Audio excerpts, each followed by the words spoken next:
Commanders, welcome back to the port. You are looking live at the legendary American destroyer gearing, fresh out of the Bureau project.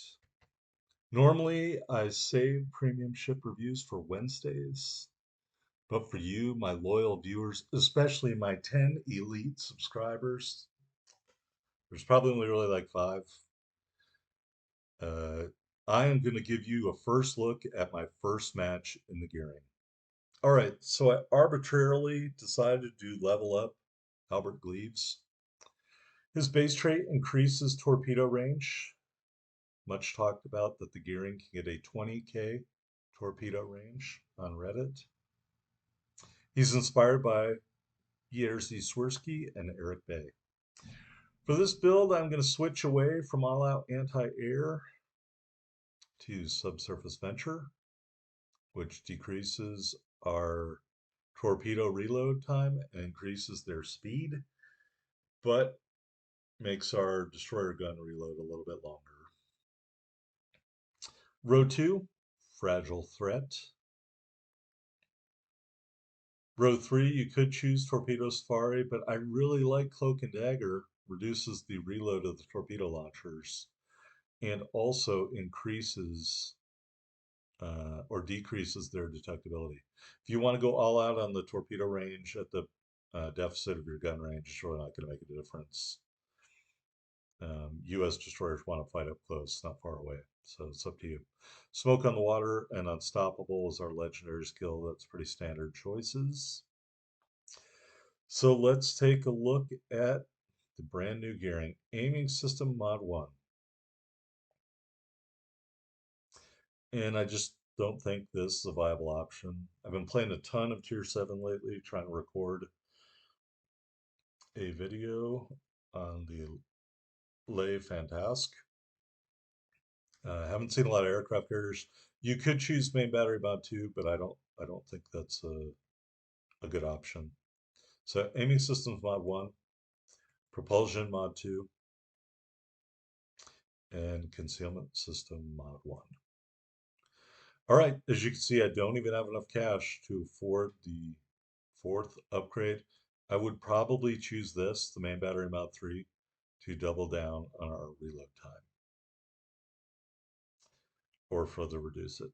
As you can see, pretty standard loadout for a U.S. destroyer to smoke charges to engine boosts, the common battle booster for speed, the temporary type 1 camouflage. I just can't harp on this enough. If you have a ship in the Bureau project, you should be able to buy the permanent camo or unlock it. Good grief. And the 1 year strong flag. All right, hit points 17,460. That is reduced by Fragile Threat. We've got 3 twin gun turrets, the standard US guns, reloading in 3.3 seconds, turning in 7.2 seconds, 1800 HE damage, 2100 AP damage, 5% fire chance. Your DPM is going to be over 200,000 with any commander in the US line that you choose. Torpedoes, they reload in 113.6 seconds. You've got 2 quintuple launchers. The detectability is 1.2 kilometers. The range is 17.4, and we're not even doing an all-out range build. They travel 70 knots. So yeah, you could probably easily put that out at 20 if you chose all torpedo range. I just don't think there's a reason to. All right, AA defense. It's not terrible, but it's not great. So I chose not to upgrade it. Maneuverability, speed, average, turning circle, average, rudder shift, a little better than average. And concealment, 4.9 on the surface, 2.7 in the air, 2.6 when firing in smoke. All right, so let's just give you a quick peek at the effect of Bull Halsey on the stats. Hit points go up to 19,400. Keep in mind he is using Bay and Swirsky also as inspirations. That's why I switched back there to tell you that. If you put in Sims, it'll be north of 2,200. The reload drops to 2.6 seconds. If and you can see the torpedo reload increases to 136 seconds. The range drops to 16.5 kilometers. The speed drops to 66 knots, and the detectability increases by 0.2 of a kilometer. Rudder shift, I think that's the same. And our detectability goes up by 0.2 of a kilometer on the surface, uh, and the air detectability and smoke, I think, went down by 0.1 of a kilometer. And Arleigh Burke, you're essentially going to get the same stats as Halsey, with the unwritten understanding that your shell grouping is improved. So for this first playthrough, it's a good thing I remembered to switch from AI to standard battle. That would have been embarrassing. But we're going to take our first match here in the gearing, especially for you, my loyal viewers. Thank you so much for watching my channel. As always, you can like, comment, and subscribe, but it is not necessary because I have no intention of ever becoming a community contributor. All right, we're here on North. It is a domination match. You can see there are no aircraft carriers, and we are top tier. Gosh, I hope so because we're in the legendary tier. So I'm looking at these ship spawns. We've got one, two, three, four, five, six ships spawn near A, one ship spawn near B, and two ships spawn near C. For the love of Pete, Wargaming, get real. Fix this. Good God. All right, looking all around, seeing who's where. All right, we've got that lovely Vladivostok and the Soviet victory camo. I've got to get up and around him. And I will say, after playing the French destroyers over and over and over again, man, it is really shocking how slow a 36 knot destroyer feels. This feels slow. The Akizuki felt like it was swimming in cement yesterday. The French destroyers really spoiled me with their speed. So as you can see, our other destroyer, the Z-23, is steaming towards A. So I am going to cut back towards Bravo because I think nobody will go into Bravo. And it's our job as a destroyer in these matches to capture as many of these capture points and hold them for as long as you can. So let's try our first wall of skill at this unsuspecting grosser first. And we will just hope that those, as they're wending their way towards the enemy ship, are as great as I hope they are. Now, as you can see, there is already someone in Bravo. I believe it is a enemy Z-23. Well, clearly it's the enemy. Clearly it's a destroyer because he's not spotted. I believe it is a Z-23. And I feel that I can beat the Z-23 in a gunfight. So first we're kind of coming out wide here, just see if we can spot him, and then I'm going to turn in. I swear I'm turning in to avoid torpedoes. Yep, because he might have twist and track. I mean, I've got the located on, so I'm presuming he has twist and track. So he has Eric Bay. So there he is. He knocks out our rudder. And ordinarily you would think, great, except I'm in the middle of a turn. So as you'll see, maybe that rudder being knocked out wasn't such a great thing. He does activate his sonar, and I am clearly in range. My blind shots are not very effective here. There's his first torpedo salvo, going to totally miss. His second torpedo salvo, thanks to my damaged rudder, also going to totally miss. And we're continuing on, trying to, I guess, kind of tank him a little bit, but he really raked me there. And the Iowa says, get back. And I say, no, I'm not getting back, Iowa. I'm not bothering to respond to you. But I've got an injured Z-23. His engine is knocked out. He ran into an island. I don't need torpedoes. This is a U.S. destroyer. I'm just going to park behind him and turn him into a scuba diving site for future generations to enjoy. All right, there's our first kill.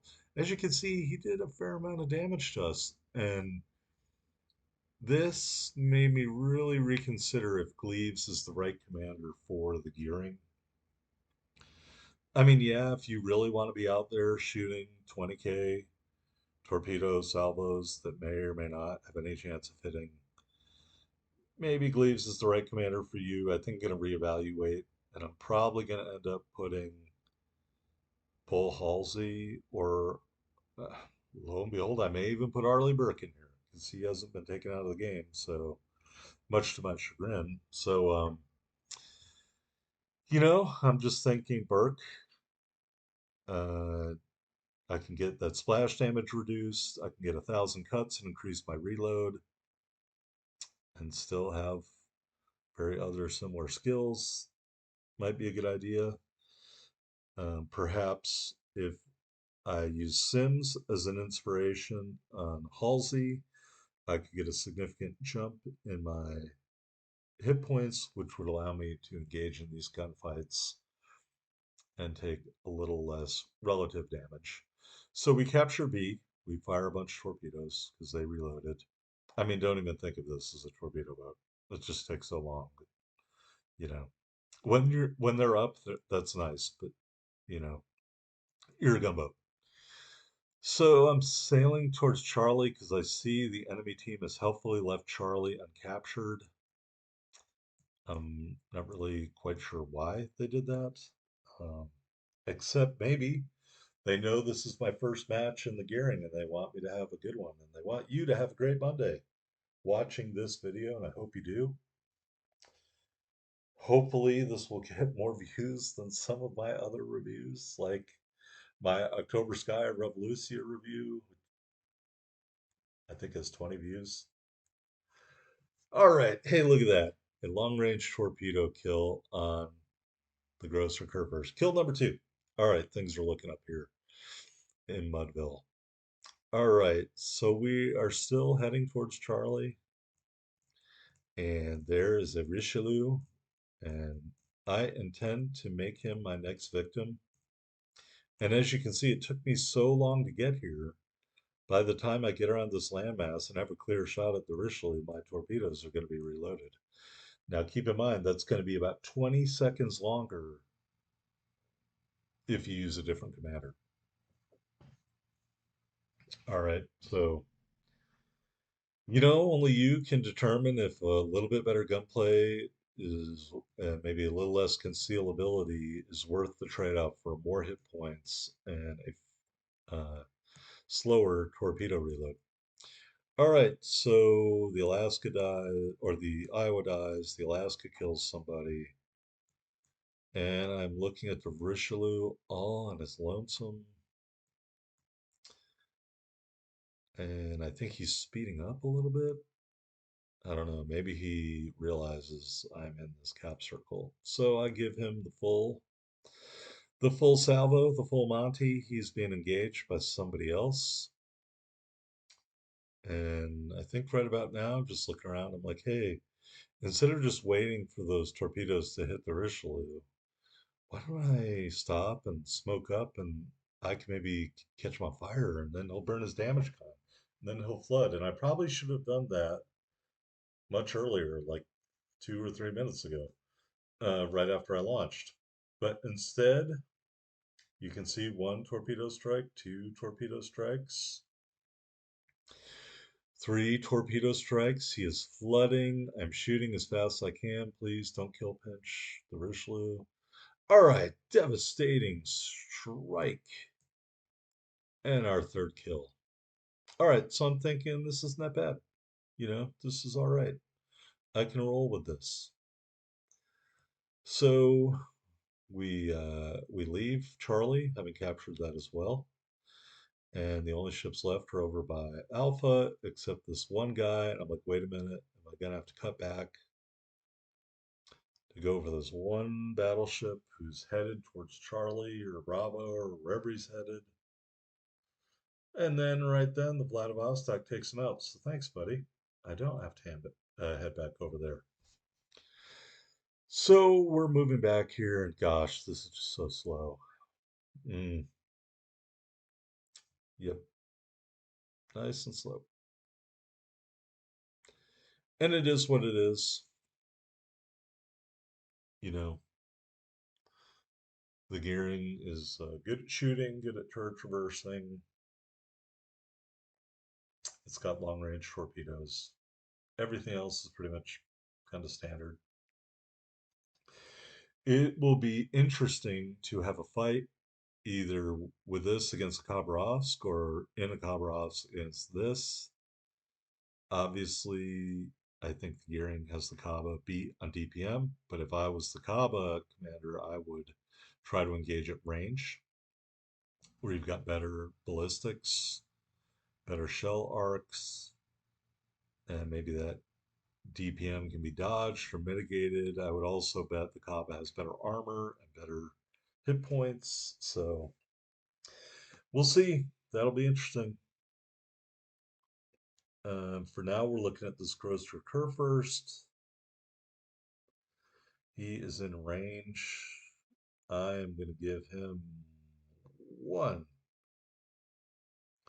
set of torpedoes because why not?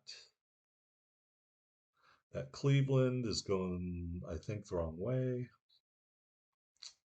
Hey, what can I say? I'm trying to get a Kraken.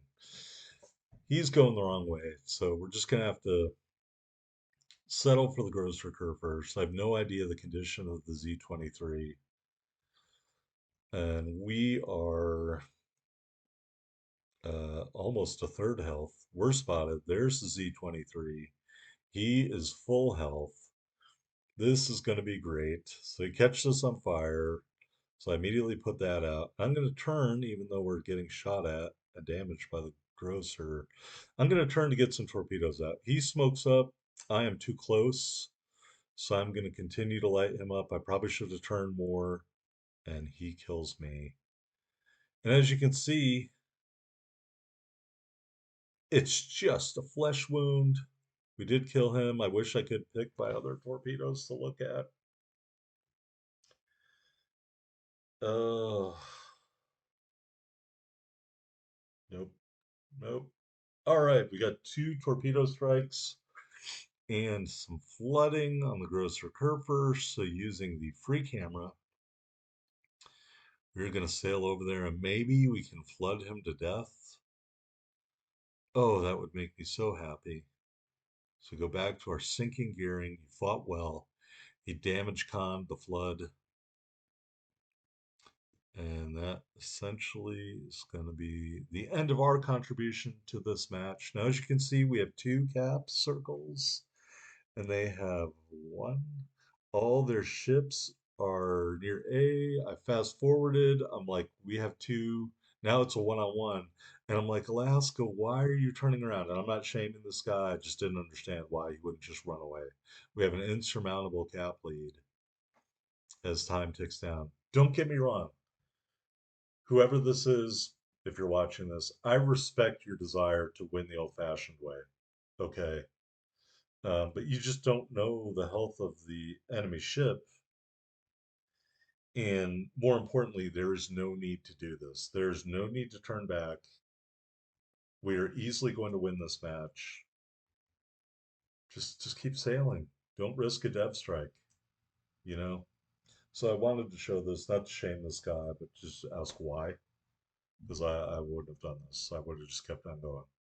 I'd be out by those little islands, click and a half south of his ship to the stern right now. So and then this was great because yep, I don't know if those did a lot of damage, but he's getting damaged, and thankfully before he can die, the time runs out, and I just don't know why that had to happen. All right, so first match in the gearing. 128,644 total damage. Most of that due to our torpedoes. As you can see, 8 torpedo hits, 7 floodings. We also captured 2 bases. This is a really good match for us. It's just a flesh wound and a devastating strike. just short of 450,000 silver. Top of the board, it's not particularly close, with 4 kills. That is the gearing, ladies and gentlemen. I think based on this, I am going to switch to a different commander and play some games in it and see if I like the gunplay a little bit better or the ability to take less damage a little better. Thanks for watching.